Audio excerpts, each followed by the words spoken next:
For some, spring break may have already happened. For some, spring break is this week. For us, spring break isn't until after these games are done. So let's recap the old and prepare the new.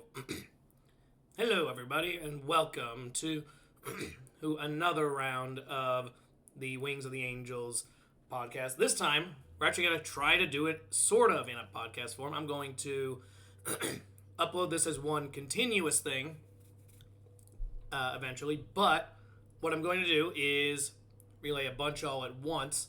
So this did kind of mess with the schedule. What you're going to see here is the recap of Wednesday's games, which we never got to, unfortunately.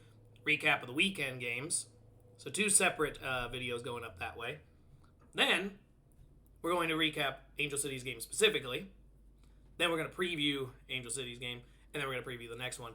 The power rankings, I was unable to make time for, unfortunately, because of a bunch of things going on recently. But I also figured it would make sense to actually release it during this upcoming break, since, we've got this whole 3 weeks off thing coming. It'll be a nice way to introduce ourselves to the teams officially and place the rankings. So I'm just pushing it one extra week, and we will do that after these round of games are complete. All right. With all that out of the way, let's get started with let's start with the Angel City game, actually. So what we are going to talk about first is Angel City's game last Friday, where they were playing the Houston Dash. This was a battle of undefeated teams. As of last week, there were 5 undefeateds and 3 undefeateds/untieds. And so this was a battle of 2 teams who hadn't been lost or drawn yet. And so what we saw was a very competitive game. I was extremely impressed by what I was looking at there. And so what we ended up seeing is Angel City pulling off a 2-1 victory over the Houston Dash in front of their home crowd at BMO Stadium. And it was not an easy one. Houston did take the fight to them early and led to a Maggie Graham goal 11 minutes in, putting the pressure on immediately for Angel City to try to counter. And it took them an entire half to pull it. The only thing that went on in the half other than that were some bookings. We had Evelyn Shores taking a yellow card 15 minutes in, and Danielle Colaprico of Houston also getting one 26 minutes in. Other than that, it was a lot of back and forth in terms of possession, in terms of shots, in terms of shots on target. There was actually very little oxygen between the two teams by the end. Angel City had only 52-48 advantage in possession. Shots on target were even at 3 each. Houston was leading in overall shots 15-9.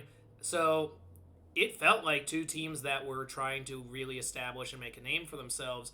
And you could sense a little bit of pressure mounting when halftime hit for Angel City to get some offense going. And thankfully for them, it was pretty much immediate.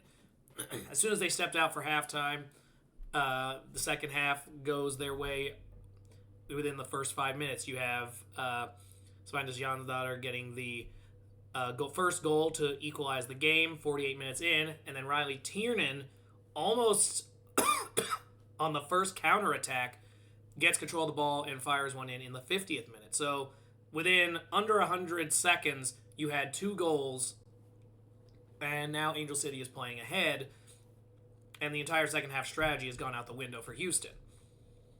The rest of the way, it is more balanced from them, both teams trying to get separation from each other, or in Houston's case, trying to get rid of the separation. But really all that was left is a card for each one. So we got Jansdottir getting one in the 70th minute, and Kiki Van Zanten for Houston getting a yellow in the 89th as the team was getting a little more desperate. And so as we get to the end of this, you have the Angel City faithful being rewarded quite well with a 3rd victory. And because of this loss, because of some other losses we're going to go over, Angel City is now the only team in the entire league who hasn't taken a loss yet. And now, admittedly, they've played one fewer game than most everyone, only More than half of the league has already played 4. They're one of the few that have played 3. But nonetheless, Angel City right now sitting at the top of the table as they get ready for what is one final matchup before we go on the break. We'll talk about that here in the preview in a little bit. But as it stands for this one, definitely was defensive for most of it. Very impressive effort from both teams. Houston showed they are a lot more legitimate than I had given them credit for. I thought they had kind of shown a lot of vulnerability and that their contention wasn't legitimate. But I do think this team has the ability to make a playoff push, assuming they can maintain this throughout the full season. It could just be things are clicking early on, but things are pretty okay for them right now. As for Angel City, this third win was massive, and it tells me Angel City has improved significantly from last year. Now, the question will be, is this team actually going to be able to maintain? And I think this upcoming matchup will do a lot to tell us, as well as how they go against teams right after this 2-week break that comes on after this weekend. But, at least as it stands right now, both teams should come away feeling pretty solid considering where they were starting the year, how they've started the first 2 games, and how they played with each other in this third one. So, needless to say, I was pleasantly surprised. I had to go watch it on archive later because I'm not subscribed to Prime at the moment. But the opportunity to see both teams will be a prospect here in the future, and I'm sure we'll be seeing both of them on live Ion broadcasts in the near future as well.